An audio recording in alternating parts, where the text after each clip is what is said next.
మాతృదేవోభవ, పితృదేవోభవ, ఆచార్య దేవోభవ. యూనిక్ వర్మ ప్రేక్షకులకు, అలాగే నా కస్టమర్ దేవుళ్లకు, నా శ్రేయభిలాషులకు, మీ కందుకూపు రవికాంత్ నమస్కారాలు. గత సంవత్సరం 2023 విజయదశమి రోజున నారా చంద్రబాబు నాయుడు గారి జాతకాన్ని నేను పరిశీలించి జాతక చక్రాలు, నవాంశ చక్రాలు, దశలు, అంతర్దశలు, విదశలు, సూక్ష్మదశలు, అలాగే గోచారాలన్నీ మేళవించి సంపూర్ణంగా సమగ్ర పరిశీలన అనంతరం మీకు అందించడం జరిగింది. నేను చెప్పింది చెప్పినట్లుగానే, నేను చెప్పిన తేదీల్లోనే వారు జైలు నుంచి రావడం జరిగింది. అప్పుడు ఎంతోమంది ప్రేక్షక దేవుళ్ళు కానీ, నా కస్టమర్లు కానీ, వాళ్ళు కానీ, వీళ్ళు కానీ చాలా గొప్పగా మెచ్చుకున్నారు. మీరు చెప్పినట్లు జరిగిందని ఆనందపడ్డారు. అయితే ఆ జాతక విశ్లేషణలో భాగంగా మొత్తం ఆయన రాబోయే రోజులు ఎలా ఉంటాయి, మళ్ళీ ఎలక్షన్ వస్తే ఏం చేస్తాడు, విజయం సాధిస్తారా లేదా, ఎలాంటి విజయం వస్తుంది అనే దాని మీద మీకు చెప్పడం జరిగింది. అత్యధిక మెజార్టీతో, గొప్ప మెజార్టీతో మళ్ళీ మనకి ముఖ్యమంత్రిగా అవ్వబోతున్నారు రెండవసారి. మన విభజన ఆంధ్రప్రదేశ్లో, మన అమరావతి రాజధానిగా రెండవసారి చంద్రబాబు నాయుడు గారు ముఖ్యమంత్రి అవ్వబోతున్నారు. మంచి జీవితం ఉంది, మంచి రాజకీయం భవిష్యత్తు ఉంది ఆయనకి, ఆరోగ్యం అయింది, ఇప్పట్లో ఏం అవ్వదని చెప్పాను, ఎన్నో చెప్పాను. వాటిని మీరు మళ్ళీ మరొకసారి మీరు పరిశీలించి చూడండి. అయితే ఈ మధ్య మీకు ఒక మెసేజ్ పెట్టాను అందరికీ. ఎలక్షన్ కోడ్ అమల్లో ఉన్నందువల్ల నేను మీ దగ్గరికి ఏ విషయం మాట్లాడను. నేను చెప్పింది జరిగింది, ఇంకా జరగబోయేది జరుగుతుంది.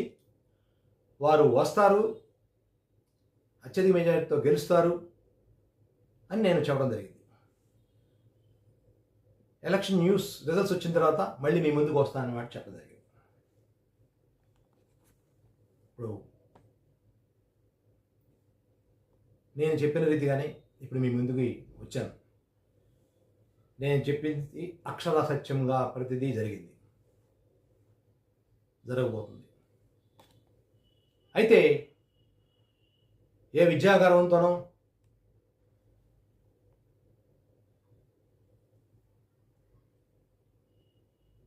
అహంకారంతోనో మీ ముందుకు రాలేదు. నా సబ్జెక్టు, నా విద్య, నా గురువు నేర్పిన విద్య, ఆయన ఎలా చెప్పాలో నాకు నేర్పిన విద్య, ఒక జాతకాన్ని ఎలా విశ్లేషించి ఎలా పరిశీలించి చెప్పాలో ఆయన చెప్పినటువంటి విద్య, నేను అలాగే ఈ గత 10 సంవత్సరాల నుంచి చెబుతూ ఉన్నాను. రెండు రాష్ట్రాల్లో, ఉమ్మడి ఆంధ్రప్రదేశ్లో, ఇప్పుడు విభజించినటువంటి తెలంగాణ ఒకప్పుడు ఉమ్మడి రాష్ట్రంగా ఉండేది కదా, ఇప్పుడు ఉన్నటువంటి 2 రాష్ట్రాల్లో మాకు మంచి పేరు ఉంది 25 ఏళ్ళ నుంచి. నేనేనాడు మీడియా రంగానికి రాలేదు. మీడియా రంగంలోకి వచ్చి ఏ ఒక్కరి జ్యోతిష్యం మీద నేను వేలు పెట్టి మాట్లాడలేదు, ఇంకొకరిని తక్కువ చేసి మాట్లాడలేదు. అయితే మరి మీరు ఇప్పుడు ఎందుకు వచ్చారని అంటారేమో. ఆయన పడుతున్న బాధలు, చంద్రబాబు నాయుడు గారు పడుతున్న బాధలు, ఆయన కొడుకు రోడ్డు మీదకి రావడం, భార్య రోడ్డు మీదకి రావడం, వాళ్ళు పడుతున్న బాధలకి నేను చూస్తూ ఉండిపోయాను. అయితే కొంతమంది నాకు కావాల్సిన వాళ్ళు, స్నేహితులు, అలాగే వారికి సంబంధించినటువంటి బంధుమిత్రాదులు ఎంతమంది డేట్ ఆఫ్ బర్త్లు తెస్తామనటం, తేకపోవడం, అది కరెక్ట్గా లేకపోవడం, నేను చేయకపోవడం జరిగింది. ఒక ప్రముఖ వ్యక్తి ద్వారా, వాళ్ళ దగ్గర వారి ద్వారా నాకు ఈ జాతకం రావటం, నేను చూడటం, గురువు నేర్పిన విద్య ద్వారా శాస్త్ర ప్రకారం 2 2 4 అనేది ఎలా చెబుతున్నామో, A+B whole square is equal A² + B² + 2AB అని శాస్త్రాలు చెప్పబడుతుందో, ఈ సిద్ధాంతం కూడా అలాంటిదే.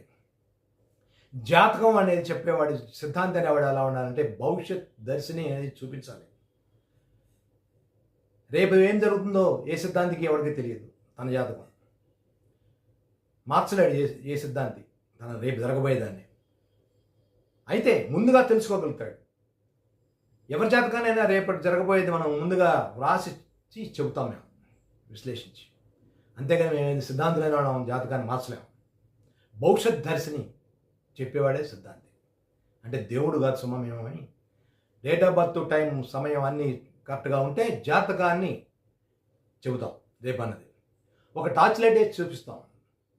మా చేతిలో ఉన్న టార్చ్ లైటే భవిష్యత్ దర్శిని. మీ భవిష్యత్ దర్శిని కానీ, మా భవిష్యత్ దర్శిని కానీ. అది సమగ్ర పరిశీలనతో జాగ్రత్తగా చెప్పాలి. ఇప్పుడు నేను ఎందుకు మళ్ళీ మీ ముందుకు వచ్చి చెప్తానంటే,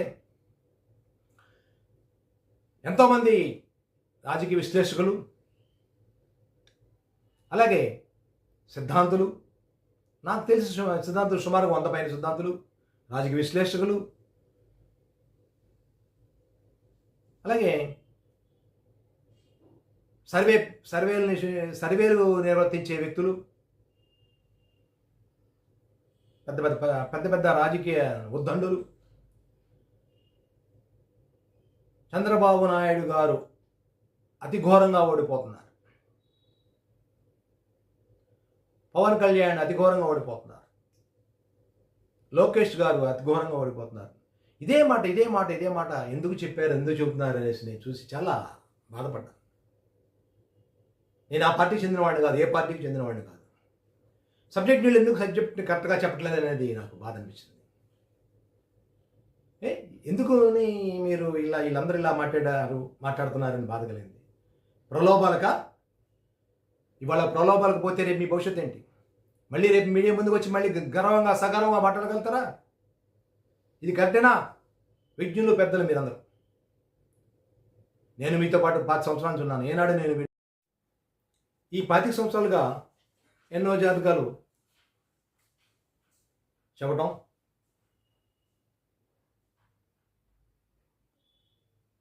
అలాగే రాష్ట్ర వ్యాప్తంగా పేరు తెచ్చుకోవడం జరిగింది.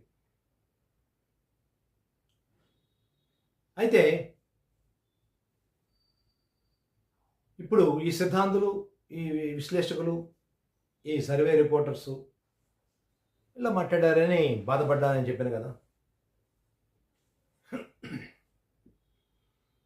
రాజకీయ నాయకులు వారి స్వలాభాల కోసం, మైండ్గా మాట్లాడటం కోసం మాట్లాడుతూ ఉంటారు. అలాగే సర్వేలు నిర్వర్తించే వాళ్ళు కూడా డబ్బు కోసం వాళ్ళు చాలామంది అలా తయారయ్యారు. మరి మనం ఒక విద్య మీద బతికే వాళ్ళం తప్పు చెప్తే రేపు మళ్ళీ మన దగ్గరికి కస్టమర్ వస్తాడా?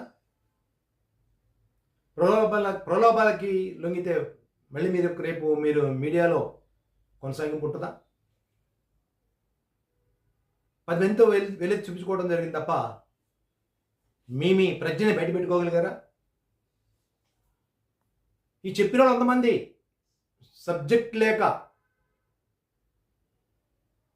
తప్పు చెప్పారని అనట్లేదు. సబ్జెక్ట్ చాలామందికి ఉంది.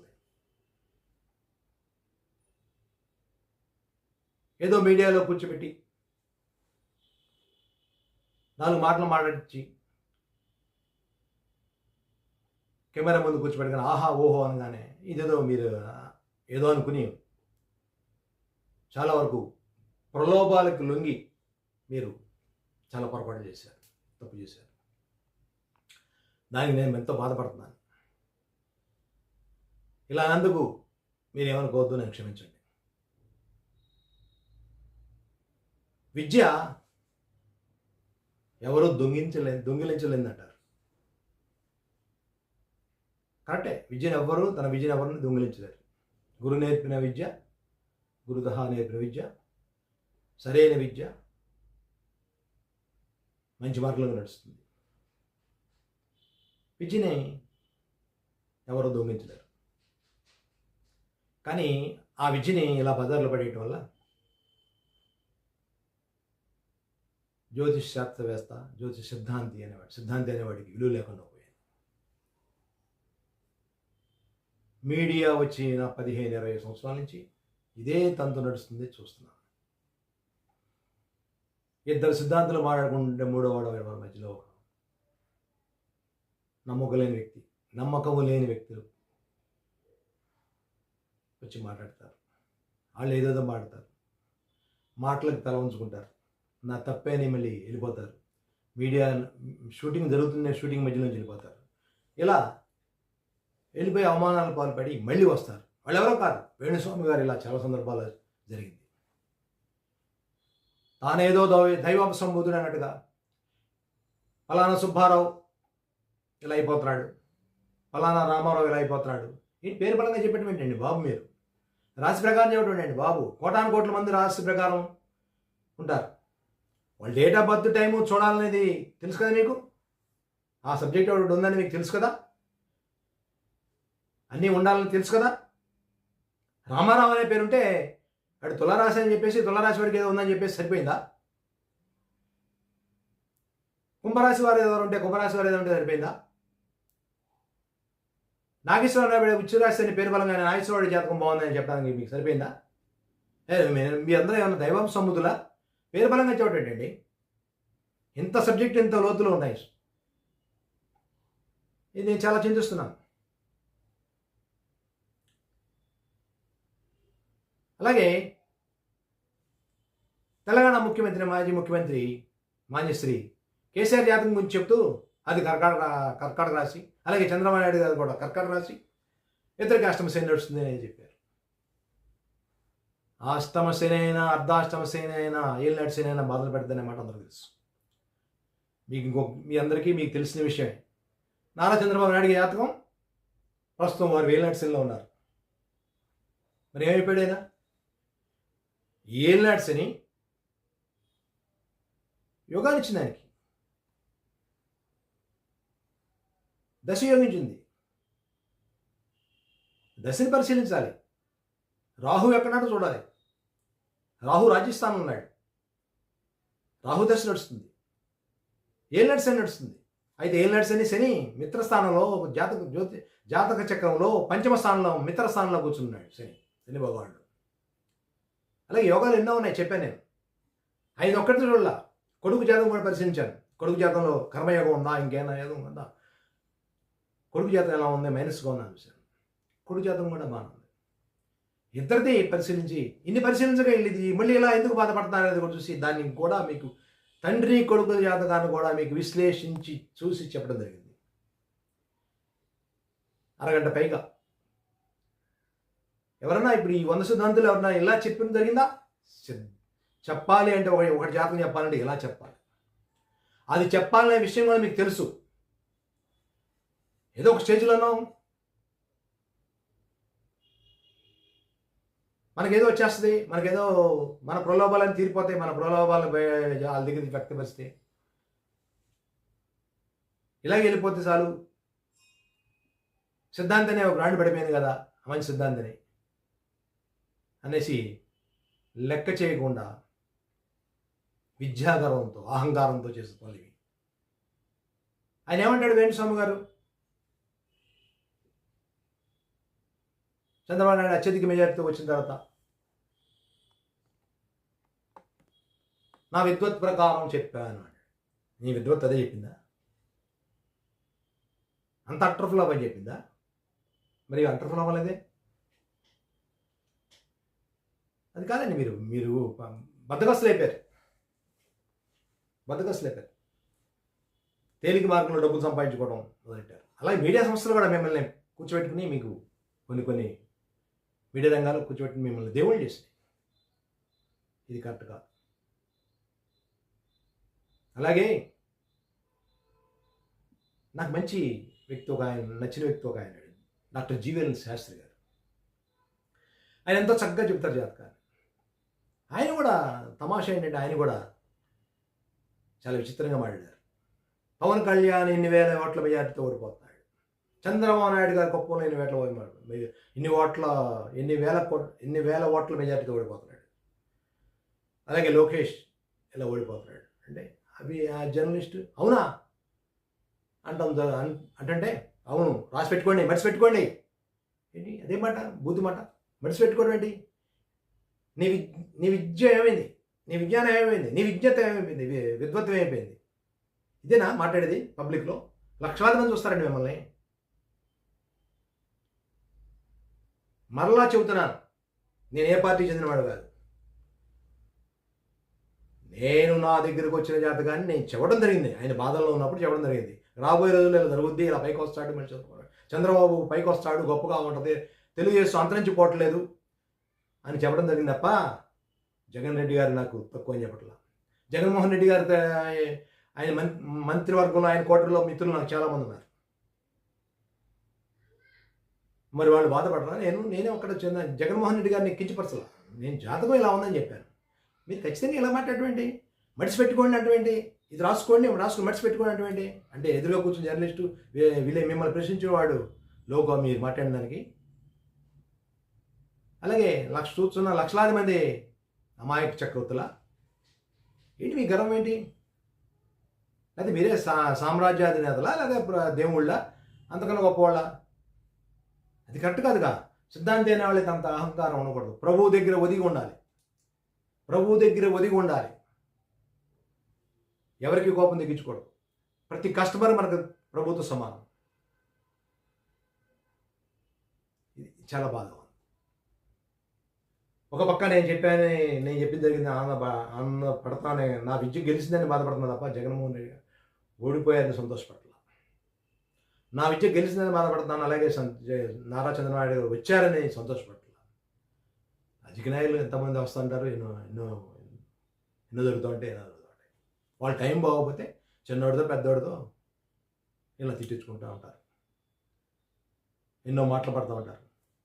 ఇప్పుడు మీ టైం బాగాలేదు కాబట్టి, మీ అందరి టైం బాగాలేదు కాబట్టి నాకు జ్యోతిష్ శాస్త్రాన్ని మీరు ప్రత్యక్షంగాను పరోక్షంగాను దాన్ని కకావికలం చేసి దాన్ని కించపరిచే విధంగా తయారయ్యారు కాబట్టి బాధపడి మాట్లాడుతున్నారు. నాతో కూడా మీరు మాట్లాడాల్సి వస్తుంది.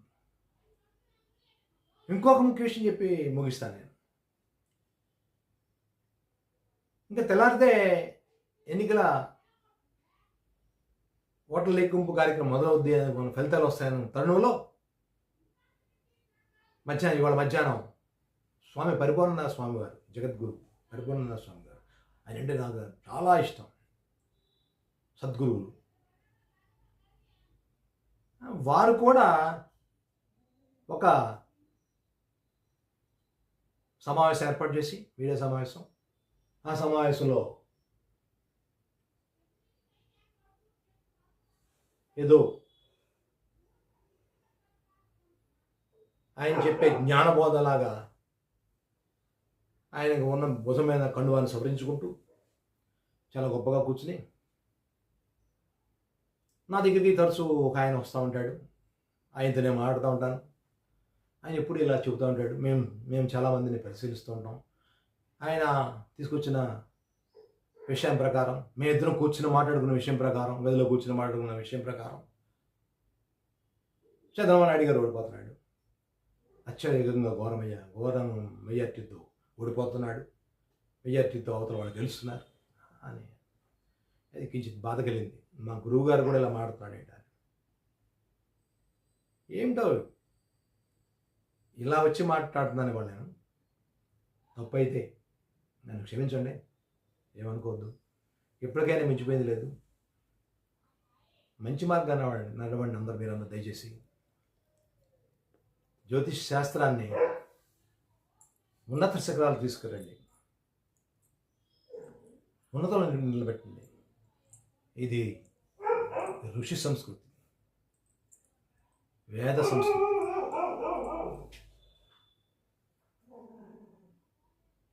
దీన్ని జాగ్రత్తగా కాపాడుకుందాం, రాబోయే తరాలకి చక్కగా అందిద్దాం. అంతే తప్ప మిమ్మల్ని అందరినీ ఏదో కించపరచాలని కాదు, ఏదో కాదు. నా వద్దకు ఎవరు వచ్చినా సరే, ఆ వ్యక్తి ఎవరనేదే కాదు, ఎవరు వచ్చినా సరే నా జాతకం చూడండి అని రవికాంత్ గారు అంటే నేను చూసి చెప్తా, ఉన్నదని చెప్తా, జాగ్రత్త పడని చెప్తా. అంతేగాని రేపు నువ్వు చచ్చిపోతున్నావు, నువ్వేదో అయిపోతున్నావు అని నేను చెప్పను. జాగ్రత్తగా ఉంది, ఇది ఇందువల్ల జాగ్రత్తగా ఉంది, జాగ్రత్త పడండి, ఇందువల్ల ఇలా ఉండండి. వాడు అడుగుతారు ఎందువల్ల, ఆయన అడుగుతారు అదే క్వశ్చన్. ఇప్పుడు మీ మీడియా చూసి, మీ మీడియా ద్వారా మీరు మాట్లాడిన మాటలందరూ మీ దగ్గర వచ్చి అడగలేరు కదా, మీడియా ముఖంగా అడగలేరు కదా, ఆ స్క్రీన్ చూస్తూ అడగలేరు కదా, ఎవరిలో వాళ్ళు చూస్తూ విన్నారు. ఆస్తుల విషయానికి ఇప్పుడు వస్తున్నా. ఇప్పుడు నా ఈ గోడంతా నా విద్య, నా జ్యోతిశాస్త్రం నుంచే కాదు, అసలు విషయం చెప్తున్నాను. మీరు ఇలా చెప్పి రణగణదానికి 2-3 నెలల నుంచి చెప్తూ జనాన్ని తప్పుదో పట్టించారు. వేలాది మంది కుటుంబాలు రోడ్డు మీదకి వచ్చేసినాయి. రూపాయికి 10 రూపాయలు బెట్టింగ్, రూపాయికి 10 రూపాయలు పెచ్చు, రూపాయికి 2 రూపాయలు పెచ్చు, 5 రూపాయలకి 5 రూపాయలు పెచ్చు, ఇలా లక్షలు పెళ్ళాం మెళ్ళలో సూత్రాలు తీసుకొచ్చి వాడి ఒంటి మీద నుండి నగనాణ్యాలని దాగబెట్టి కుటుంబాలను బజారుకి ఇచ్చేసి ఓడిపోయి, మీరు చెప్పిన మాట ఓడిపోయి రోడ్డుకి వచ్చారు, చచ్చిపోయారు, ఆత్మహత్య చేస్తారు. ఇక్కడ మా ఊళ్ళోనే చాలా జరిగింది, చుట్టుపక్కల ఊళ్ళో చాలామంది జరిగింది, నేను రాష్ట్ర మొత్తంలో చాలామంది వింటున్నాను. ఒక పక్క నువ్వు బాగా చెప్పావు రవికాంత్ అనేది నన్ను మెచ్చుకుంటూ చాలామంది చేసిన మాటలోకి నేను పొంగిపోయాను. అలాగే ఇవన్నీ చూసిన తర్వాత నేను ఎంత బాధపడ్డాను. ఎలక్షన్ అయిన సాయంత్రం కల్లా నాకు తెలిసిన బంధువర్గంలో 3 చనిపోయారు. 3 రోడ్డు మీద పడిపోయి 3 చనిపోయారు. 3 కుటుంబాలు రోడ్డు మీద పడి. ఇక్కడే నా చుట్టుపక్కల ఇళ్లలో ఒక వ్యక్తి 70-80 లక్షల దాకా పందాలకు వచ్చాడు, రోడ్డు మీదకి వచ్చాడు. ఎంతోమంది జీవితాలు రోడ్డు మీదకి వచ్చేసింది.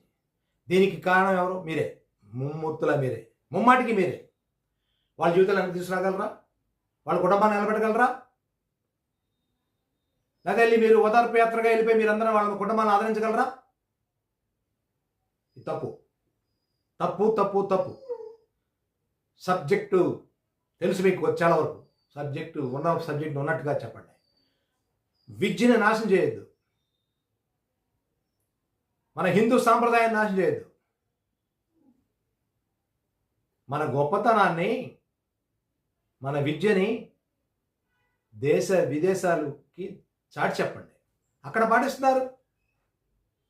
అమెరికా, దుబాయ్, కెనడా వంటి దేశాల్లో సిద్ధాంతులు ఉన్నారు. వాళ్ళకి ఎంతో గొప్ప పేరు తీసుకున్నారు.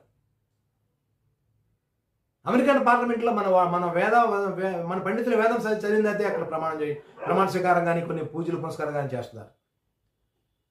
అంత గొప్పది మన సంస్కృతి, మన విద్య. మన పోకళ్ళు ఎక్కడికో బ్రిటిష్ పోకళ్ళలోకి వెళ్ళిపోతున్నాయి. బ్రిటిష్ వాళ్ళ పోకళ్ళు మనకు వస్తున్నాయి. మన పోకళ్ళు బ్రిటిష్ సామ్రాజ్యాల్లో మన వాళ్ళు ఉన్నారు. మన హిందూ ధర్మాన్ని బోధిస్తున్నారు. అక్కడ వాళ్ళని అక్కడ సంస్కృతి మనం ఇక్కడ తెచ్చుకుంటున్నాం. ఈ చచ్చిపోయిన వాళ్ళకి, ఈ లక్షలు కోట్లు కోల్పోయిన వాళ్ళకి, రోడ్డు మీదకి వచ్చిన వాళ్ళకి ఆ ఉసురు మీకు తగులుతుంది. ఇది సబబు కాదు. ఒక డాక్టర్ ఆపరేషన్ చేయగలిగితే చేయాలి, నా వల్ల కాదని ఇంకొక డాక్టర్ దగ్గరికి వెళ్ళమని చెప్పాలి డాక్టర్ని. వాడు నన్ను నేనేం చేస్తాను అనేసి ఆపరేషన్ చేసుకుంటూ పోతే తర్వాత పేషెంట్ చనిపోతే ఏమవుద్ది? అతను కొన్న బ్యాక్గ్రౌండ్ అంతా పోతుంది. అలాగే మీరు చెప్పాల్సిన సబ్జెక్టు మీరు సరిగ్గా చెప్పకపోవడం వల్ల మీకున్న గతంలో ఉన్న కీర్తి ప్రతిష్టలు పోయినాయి. ఇది కరెక్ట్ కాదు. దయచేసి అనిదా భావించద్దు. నేను మీడియా ముఖంగానే మీకు 4 మాటలు చెప్పాలని వచ్చాను తప్ప దీని ఆధారం చేసుకుని మళ్ళీ నేను ముందుకు రావాల్సిన అవసరం లేదు. నేను జ్యోతిష్యం మీద ఎక్కడో ఉన్నత శిఖరాలకు వచ్చాను. నాకు ఇది అవసరం లేదు. నా సబ్జెక్ట్ అలా చెప్పుకుంటూనే పోతా గౌరవప్రదంగా. ఈ మీడియా ముఖంగా రీల్స్ ద్వారా కానీ ఇంకేదో ద్వారా కానీ చిన్న మాటలు జ్యోతిష్యంలో కొన్ని చెప్పుకుంటూ ముందుకెళ్తూ జనాలకి విద్యను పంచడానికే ముందుకు వస్తుంది తప్ప నేను మీలా